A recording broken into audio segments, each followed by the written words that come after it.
Hello, everyone, and welcome to this book launch event. I'm very excited to be introducing my most recent book, The Soul's Journey to Wholeness. And there's a number of reasons why I'm particularly excited to be introducing this book, and hopefully we'll have a chance to talk about many of those today. In general, the reason is because I feel that the publication of this book represents you might say, a turning point in the work that I do. So many of you know me. Some of you may not know me as well. But I write as well as teach. So I write about what I teach, and I teach about what I write about. So the two things go hand in hand. My own earlier path for many years was in the path, the Hindu path of Advaita Vedanta. And that's a nondual tradition.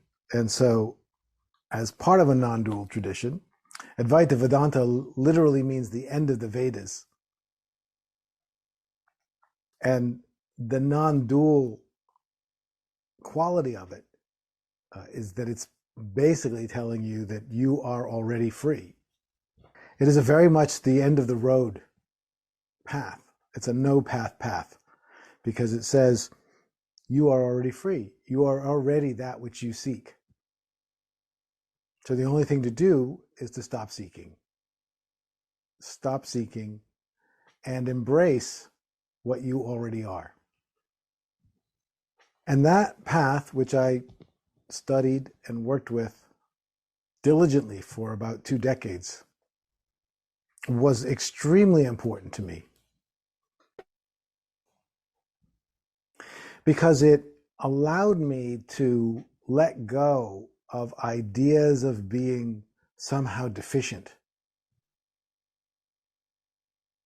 It let me let go of my identity as someone who was unawakened, needing something in order to awaken. The huge power of that kind of path. In Buddhism, I believe they're sometimes called paths of fruition, because they start at the end. So it allows you to relax and to let go of ideas that you are an unawakened being struggling to awaken, and embrace the inherent awakeness that you already are. And the big realization of that kind of path is that you are identified with a collection of ideas about yourself. You are identified with ideas that tell you who you are and what you're capable of and what's possible and what's not possible, what your qualities are and what your deficiencies are, etc., etc., etc. But they're all ideas. None of those ideas are you. You are always the awareness that is aware of all the ideas. And that awareness transcends any of the ideas.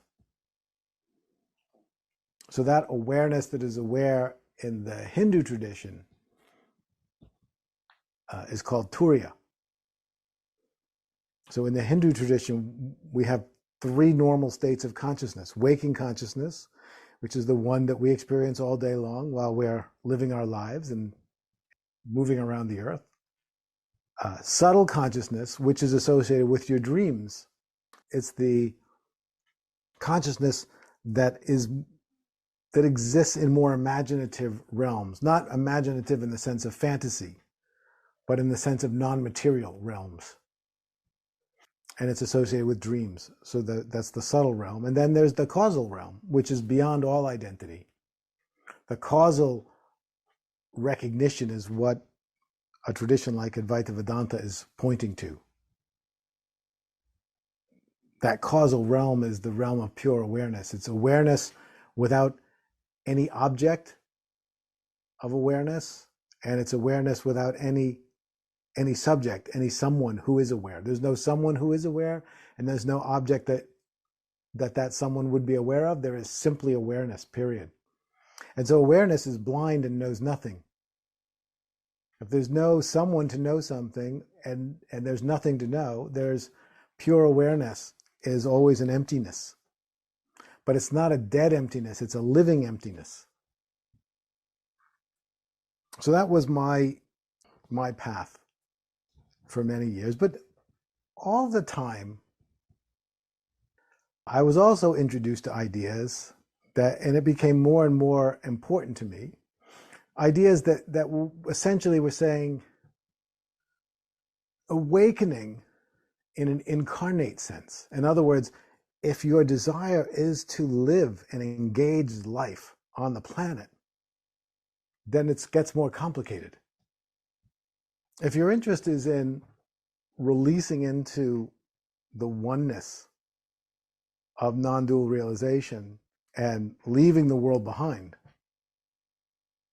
then the story is a little bit simpler. But if there's a desire to live in the earth, if there's a desire to return in order to live an awakened life on earth, then things are a little bit more complicated. So that was always also part of my thinking. And then at some point I encountered something in the writings of Ralph Waldo Emerson that really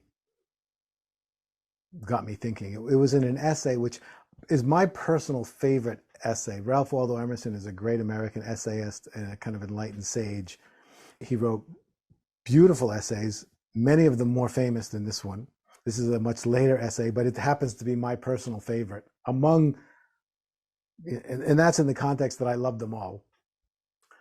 But it's an essay called Fate.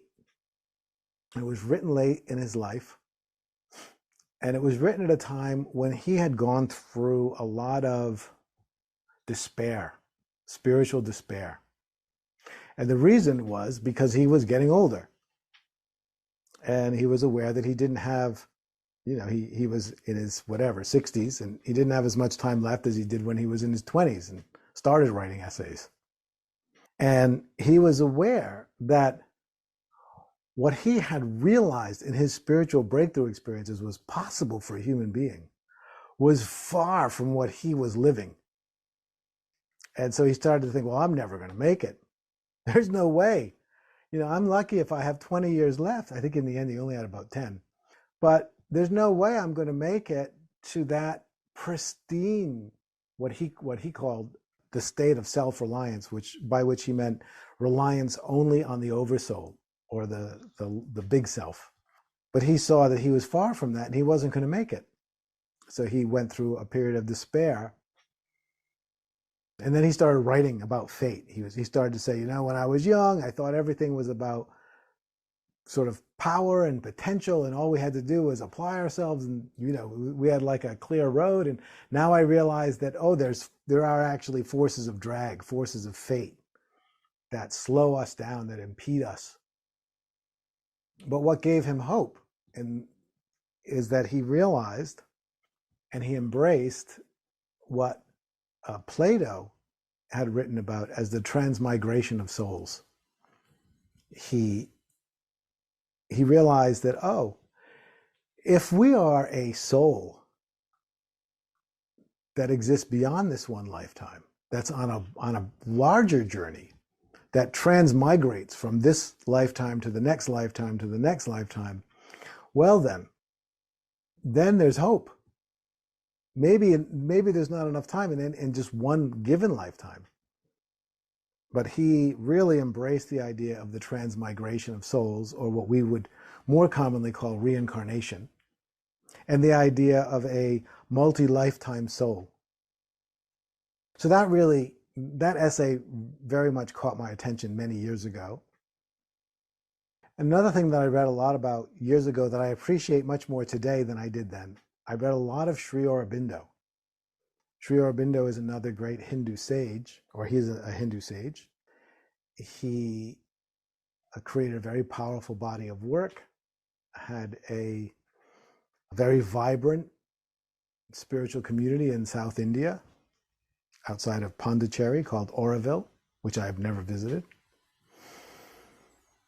And Aurobindo spoke a great deal about what he called the psychic being. And so those ideas were lodged into my head. The psychic being was essentially the soul. It was a part of us that built lifetime over lifetime over lifetime. And as it got stronger, as the psychic being got stronger, it had more influence over our lives. And this is an idea that recently, over the last few years, has become much more meaningful to me. So that was Aurobindo's psychic being. And then, I don't know, much more recently, 5 years ago, I started reading a French scholar named Hre Corbin. Hre Corbin is the scholar who coined the term the imaginal realm. The term itself has become much more famous than Hre Corbin did, but it was his term. He was a scholar of Islamic mystical traditions. And I read something in his book that really triggered an awakening process for me a few years ago. And what he was saying is, with the modern era, so that means with the dawning of the Enlightenment in the 1600s, there was a power struggle between this new way of seeing, which was called science, and the old religious tradition.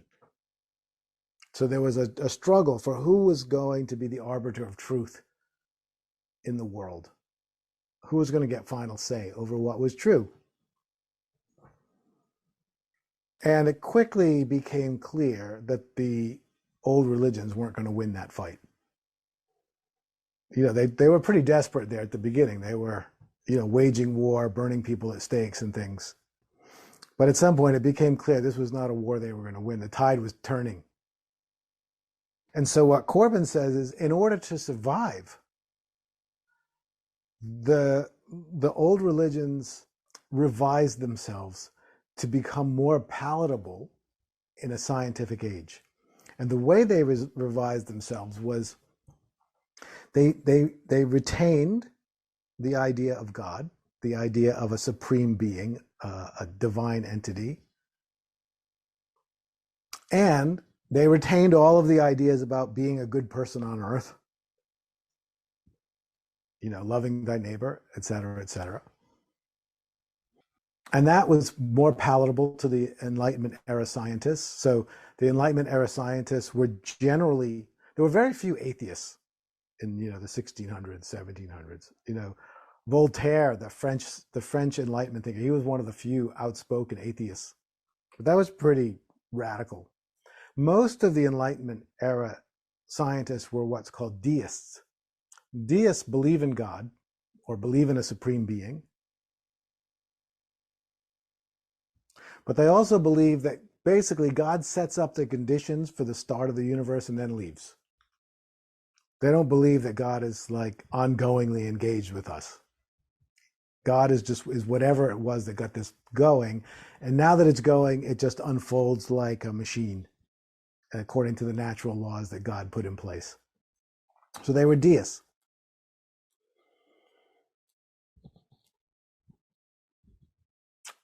And the church kind of ran with that. But what that meant, and this is what Corbin's point is, what that meant is many aspects of the old religions had to get thrown out. So the idea of angels needed to be thrown out. The idea of the soul kind of needed to get pushed aside. And prior to the Enlightenment, angels and heavenly realms and all the stories about that and encounters with such beings and the importance of developing that was all very important. That was part of the pathway that led from earth to heaven, earth to the divine. And what Corbin's point was that it's in the modern era, we've kind of erased that middle ground in most religious traditions. So we retained some idea of the supreme. And of course, we have the idea of life on earth. And our spiritual paths are generally geared towards a leap into that supreme possibility. And when I read that in Corbin, I had a big awakening because I thought, holy, that is totally me. This was me. I felt comfortable. I was a scientist. I was trained I was trained in physics and worked as an engineer. That's when I encountered non-dual teachings for the first time. And I had a lot of barriers in the way, which I worked on in bizarre ways sometimes. My first teacher was a New Age teacher. Her name was Kimberly. I don't know anything else about her. And I went diligently every week to her sessions on Thursday nights. And we learned about, the little race of beings that lives under the ice in Antarctica. And we learned about the aliens that are on the other side of the moon, and it was hard for me to swallow all that, because I knew that we were pretty familiar with Antarctica and hadn't really seen any of these little beings. But I kept saying to myself, I'm too rational. I need to let go. I'm too rational. I went week after week for 8 months. And, and I had wild experiences. I saw UFOs in the sky. I don't know if I made them up or not, but they looked real to me. I learned how to encode information into quartz crystals. And I could put them in and then give them to her at least, and she could pretty accurately say what I had put in, and we could do that vice versa. So I didn't know how it worked. It didn't. She had ideas. She had theories about how this worked according to the laws of physics, but I happened to know enough of physics to know her theories were they had nothing to do with any physics I'd ever heard of. But anyway, I let it all go, and she was an important teacher for me. But still, I saw when I read Corbin that non-dualism appealed to me because it was all about a leap into the unknown. It was all about a leap into the unimaginable, and everything in between we didn't deal with. We didn't deal with the soul. We didn't even deal with things like Kundalini energy. That was all considered to be a distraction from the ultimate goal. So we put all that aside. Of course, I had experiences of Kundalini energy. I had experiences of, beings that I couldn't explain that, they certainly fit the description of angels. I had an angelic being save my life from falling into a street once. And absolutely, she picked me up and put me back on the sidewalk. And then when I turned around to say thank you, there was nobody there. It clearly happened. I would regularly see ghosts. I was kind of pretty open, evidently, to people who had passed. But all of this I just put away as, okay, these are just distractions to the ultimate. And I had very powerful experiences of that awareness that is aware of the consciousness that never goes. Through practice, I ended up at a place where I could remain awake all day. I could watch myself fall asleep at night. I could be awake all night while I went in and out of dream states. I could wake when my body woke up in the morning. I'd still be there. And I was aware. I became completely and utterly, and still am, convinced that I am a free-floating universal awareness that was there before this body was born, and that's what I will be. I will continue to be that when this body is no longer alive. I have no doubt. Seeing that, at one point in a retreat, I remembered my pre-birth existence as a pure awareness. And I realized, and I knew beyond doubt that that's where I would be when this body died. And some existential fear of death just melted away. So that's all true. And in some traditions, the idea is you realize that and then forget, then nothing else matters really, which is, kind of true. What matters? What happens on earth? Because it's all going to disappear and then you'll be back. But I felt like there was more to the picture. So I started writing books a few years ago, starting with a book called The Path of Spiritual Breakthrough, or maybe even before that, higher self-expression, I started to write books in which I was exploring for myself some of these other dimensions of spiritual growth. And they've all led up to this one, The Soul's Journey to Wholeness, which I started writing, I think, 2 summers ago. And it all came in this big flood of realization that, yes, I am the source. I am that causal source, that non-dual, one without a second, ever-present awareness that exists completely beyond any lifetime and has no identity whatsoever. I am definitely that. I have no doubt about that. And I am clearly this human called Jeff that lives his life every day and is engaged with the world and sometimes does better and sometimes worse. But it became very clear to me that I am also a soul. There is also a soul, a psychic being, as Aurobindo would say. And that soul is currently wedded to this human lifetime.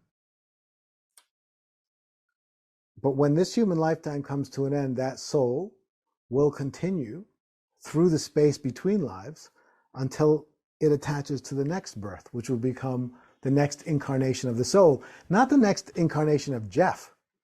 Jeff's one lifetime for Jeff. Jeff, the personality that was built around this body, is wedded to this body. And when this body goes, the personality of Jeff goes. But the deeper personality of the soul, which has lived more lifetimes than I can remember or imagine, that moves on.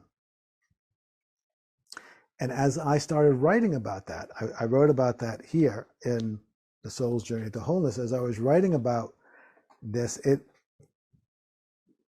so many things became clear to me. And especially one problem that had bothered me enormously. So Emerson's problem was he didn't have enough time left to become fully enlightened in the way that he knew was possible. Well, I can relate to that. But that wasn't really my big problem because I don't know why, because I had Emerson to read. My problem was I had been in a spiritual community for 20 years that within which there was a strong belief held between us that there was only one spiritual path and we were on it. And a big part of the power generated in that community came from the collective conviction that we were on the right path. Right? It's a very fundamentalist kind of energy. We had the right path, and there were other great paths, but they weren't really quite as right as this one. Somehow, I mean, we didn't think it through that well, but that is what we believed. So when that community crashed and burned in a very ungraceful way, it certainly threw into question whether this was actually the only right path. Threw into question whether it was a path at all, but certainly the idea that it was the only right path became something worth questioning, and that really bothered me. So what I started embracing, and this was about 10, 11 years ago now that the community ended, I just started to realize that, well, we're all on our own path. And I started to see that at the earlier stages of the path, many of us can basically be walking together.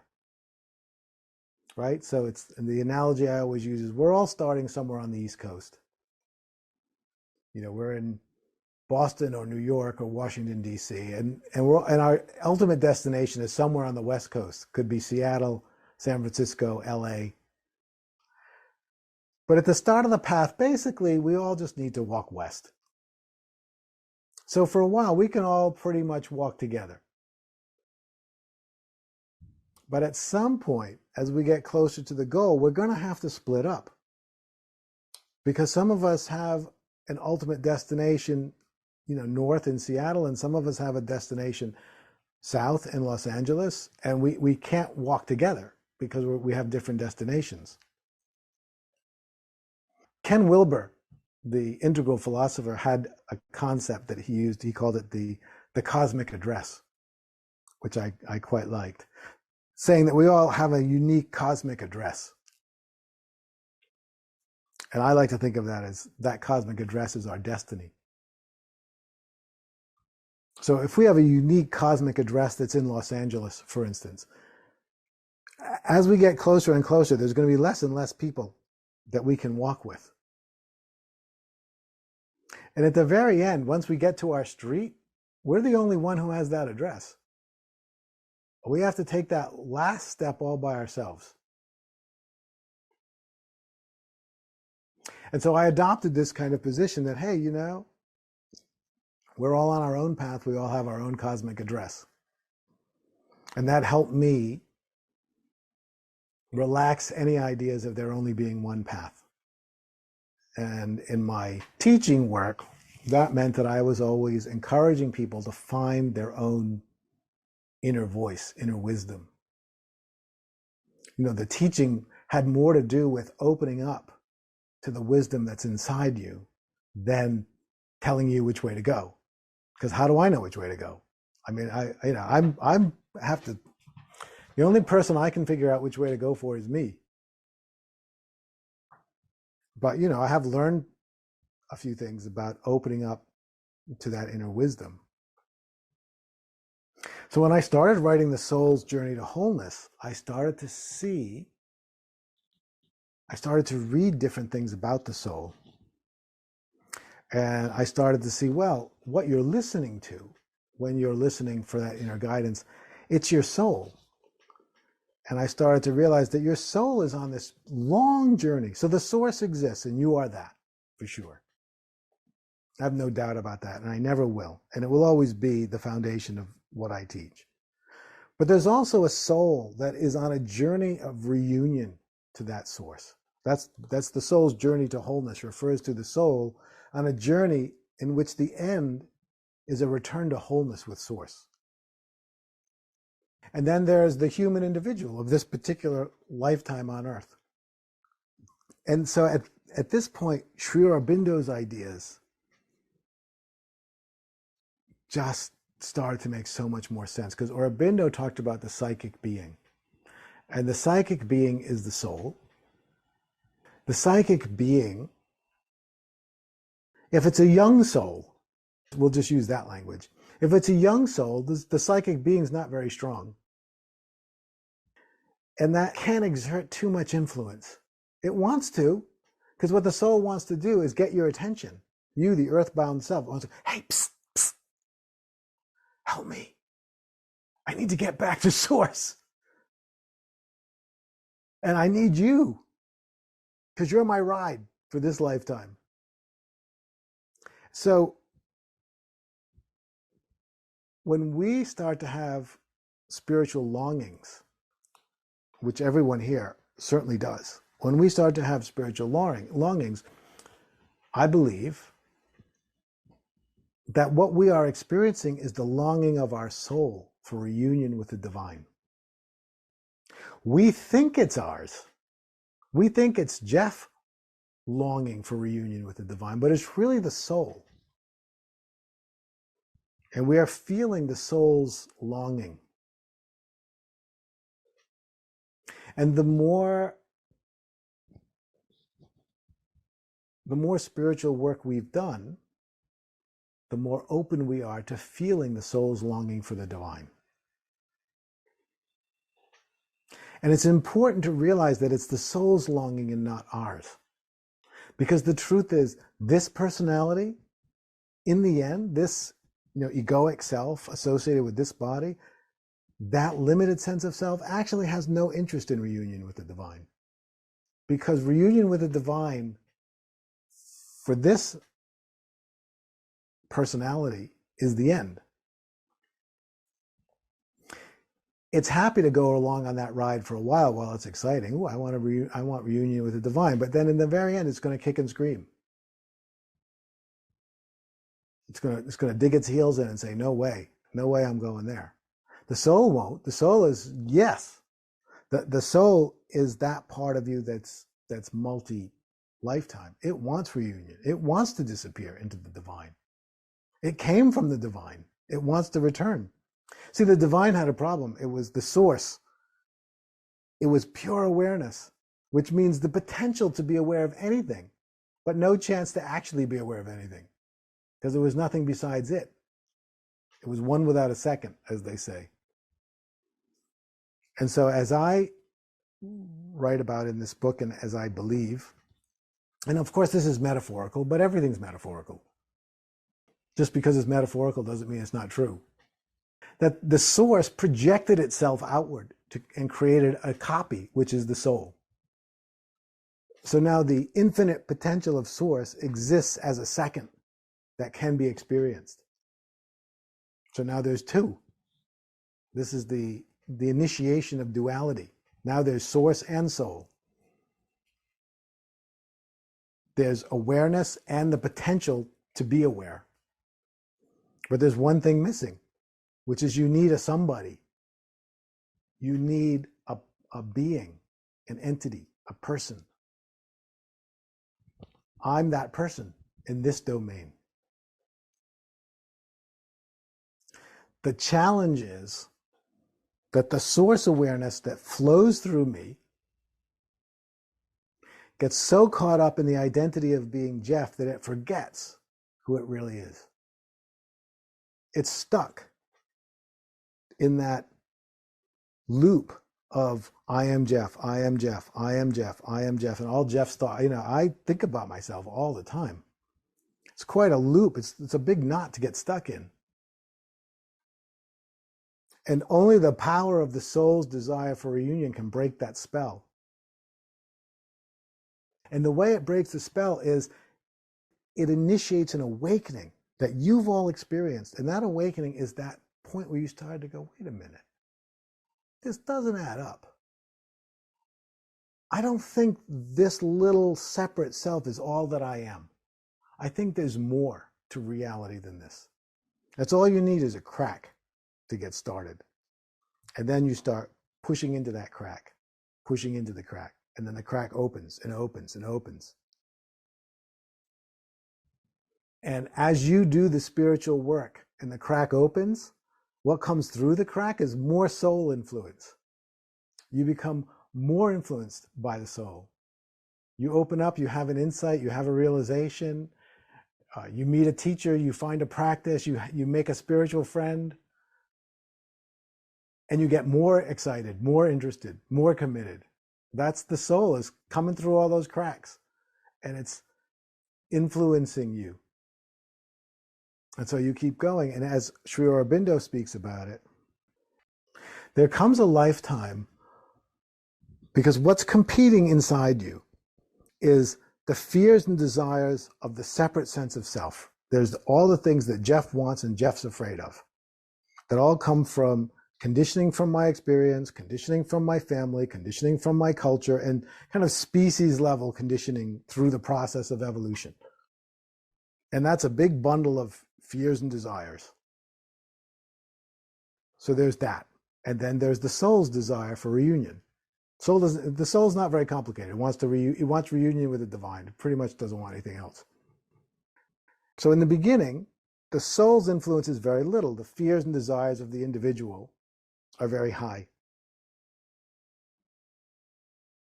The soul's desire for reunion is very low in terms of power. But at some point, they're almost equal. And in some very important lifetime, the soul is a little stronger than all the rest. The soul gains a controlling influence over the self. And that's when a truly dramatic spiritual acceleration begins. Now, there's still a lot of other stuff in there. There's still a lot of desires and a lot of fears. But when push comes to shove, the soul has the deciding vote in the end. And then things start to accelerate. And as it accelerates, the soul gains more influence and then more lifetimes go on and go on and go on, and the soul gains more influence and more influence. And we're all somewhere in that journey. Your soul is somewhere. I suspect beyond that point where it has controlling influence, or you wouldn't have devoted as much of your life as you probably have. And that gave me a better understanding of why everyone's path is different, because everybody's soul is in a different place on the journey. And then I thought, everything starts to make sense. Your spiritual path isn't about you. It's about your soul. So what you need to do, what's appropriate for you in terms of spiritual work, is whatever will fulfill the needs your soul has at this moment in its journey. We can have our own ideas about our journey and where we want to go in our spiritual life, whatever that is. But what's really going on is that we are part of a much bigger journey. And of course, that is our journey. The soul isn't separate from us, but it is separate from this small sense of self. And so then it all became, I get now, we need to learn to listen carefully to the soul's needs. And there are ways to listen. And there are things we need to clear to be able to hear better. But then we start on this path where we are listening for what the soul needs, and then we are acting that. And as we act in alignment with the soul's needs, we move forward, and that always means that we can hear better. We can hear deeper. And then we do it again, and we do it again, and we keep one step at a time, following the dictates of our innermost soul on its journey home. And so in the soul's journey to wholeness, I write about how for me, the individual self, the Jeff character in the story, all spiritual work ultimately leads to a kind of self-forgetting, a release of my small identity. Why? So that I can become available to the soul on its journey. The more that I relax the grip of my individual sense of self over my psyche, the more I'm available to listen to and respond to the soul's needs. And the beautiful thing that I write about and that I'm just so excited about, because in the tradition I was in, it was all the talk was about ego death, ego death, ego death, ego death. It's very unappealing. Ego death. It's like, you're going to kill yourself. But I've realized it's not actually about ego death.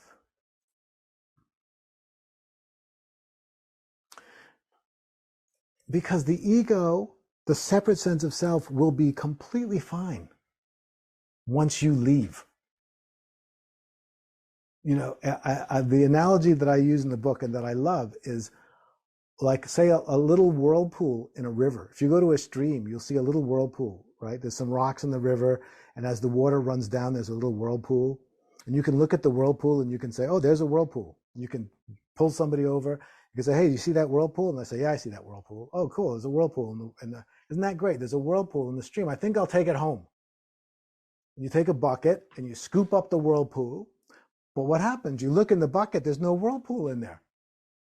You look back at the stream, and there's the whirlpool. You think, I missed it. You try again and again and again. And eventually you realize you can't take the whirlpool out of the stream, because the whirlpool is just it's a function of the stream. It's an energetic arrangement of the stream. You begin to realize that the human being is not a something that you can take out of the gross material realm. It's an energetic arrangement in the gross material realm. What can move beyond is just the awareness of source, which is your ultimate self. And that can move past, that can transcend. But that doesn't kill. This works great without that. And we know that because it happens all the time. How many, as I always say, how many times do you wake up in the morning, brush your teeth, get dressed, end up in the car on the way to work and not remember anything that you did? This mind-body mechanism is really good at almost everything we have to do. And our over-involvement with it usually just leads to nervous anxiety and a lot of thought that's unnecessary to the process. So the idea of the soul's journey to wholeness is that as an earthbound self, we let go, which means we allow our awareness to move beyond the gross realms of existence, leaving the earthbound self perfectly fine to live its life. But we can enter these subtle realms of higher worlds, higher beings, alternate dimensions. And we begin to realize more and more of the potential of the soul. The soul wants to realize all of its potential, because when all of that potential is realized, it will have returned to Source. Source projected the soul so that it would return, because the Source wanted to know all of itself, and it couldn't do that without another. And so, to me, writing this book and all the thinking I did as I wrote it, and everything I'm thinking about now, as I continue to work and teach and write a new book, I feel like I've initiated a completely different phase of what I'm wanting to bring into the world and what I'm wanting to do myself in my own path. After I wrote this book, a friend of mine who's part of my membership program, Micho, introduced me to her friend, Shirley Self, who wrote a book about soul development work that had been done by the Irish poet Yeats. Yeats had a whole very elaborate esoteric system of soul development, which I find fascinating, and I will be publishing a book about it sometime soon. Now, in that system, it's based on the 28 phases of the moon. And basically, the soul has to go through each of these phases, and the phases can take more than one lifetime, and it goes around and around and around. And it has to go all the way around all 28 phases 12 times before it gets to reunion. And each phase might take 10 lifetimes to get through, maybe more. And of course, I thought, oh, this is fascinating. So I wanted to find out what phase I was in, because he gives you the instruction for figuring out what phase. And I was like, I was pretending to be open to any phase. But when I found out that I'm a phase 4 out of 28, I thought, really? That feels sad. That doesn't feel so great. So evidently there was a little bit more I was hoping for. But when I read the 4, I thought, oh my God, this is so accurate. It actually makes so much sense. Because phase 4, soul, first of all, it's not as bad as I thought. Because, you go around many times. You go around. And so the thing about a phase 4 is it's actually the first lifetime. Because when you come in at phase 1, you're coming kind of from the oblivion of 28 from the last cycle. 28 was your last merging with Source. Then you're born in 1. And 1s are like they're the individuals who can't really deal with the world at all. They're like, oh my God, how did I get here? And how do I get back? They're in shell shock. So 1, 2, and 3 are in various levels of shell shock from having been reborn after reunion. So 4 is the first lifetime where the soul begins to feel capable in the world. It starts to attain a certain level of mastery in the world. And what it wants to do is use that mastery to share its memory of reunion. And I thought, oh, that really actually fits. And when I read the later ones, they didn't really fit me. Because the early phases are all about coupling your spiritual passions with worldly capacities, the ability to actually do things in the world. And I thought, oh, that is kind of me. And it was really liberating, actually. It was liberating to be able to relax. Because I used to struggle a little bit because I thought, oh, I'm always doing so much. I write books constantly. I have this online mystery school that I'm running. I do programs and classes, and I'm so busy. And of course, a good non-dualist wouldn't do any of that. They would just be one with God and forget about everything. But I could never do that. I was always compelled to be involved and engage with the world, and this gave me a sense that that was okay. So I relaxed. So it looks like I'm going to keep doing all this because it seems to be in alignment with what my soul wants. And every time I've tried to stop, I just kind of end up in not such a great place. I sort of feel just not satisfied, unhappy. But when I'm busy and I'm doing stuff, I feel happy. And I think that's one of the ways that we can determine what our soul wants, what brings us energy and life. You have to be able to discern between lower forms of happiness, the happiness that the earthbound self is looking for, and that higher, deeper sense of brightness and aliveness that the soul is looking for. That's how it guides you. St. John of the Cross wrote The Dark Night of the Soul, which is another reference I use in the book and one that's been very important to me. But the basic idea is there comes a point on the path where you have to get lost. And the way he describes it is you left your house, which I think metaphorically means yourself. You left your house in the darkness of night and you walked out into the woods. And for a while, you can navigate by looking back at the light behind you from the house you left. And you just keep walking away from it. But at some point, you look back and you can't see that light anymore. And so now you're lost. You don't know which direction to go forward because you can't see where you came from. And that happens to us in our spiritual life. We can't really relate to our old life anymore. So it ceases to become a good reference point. And he says, you haven't gone far enough to see the light of the divine. So you're in this middle place, which is the dark night.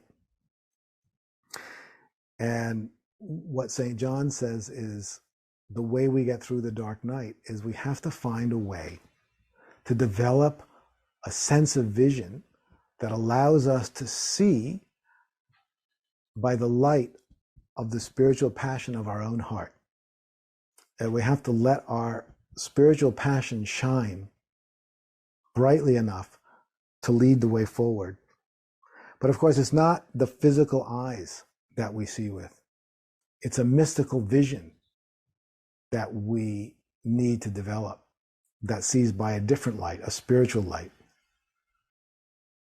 With that, I am going to say goodbye. Thank you very, very much. Bye, everyone. And we'll see you again soon. Bye now. Thank you.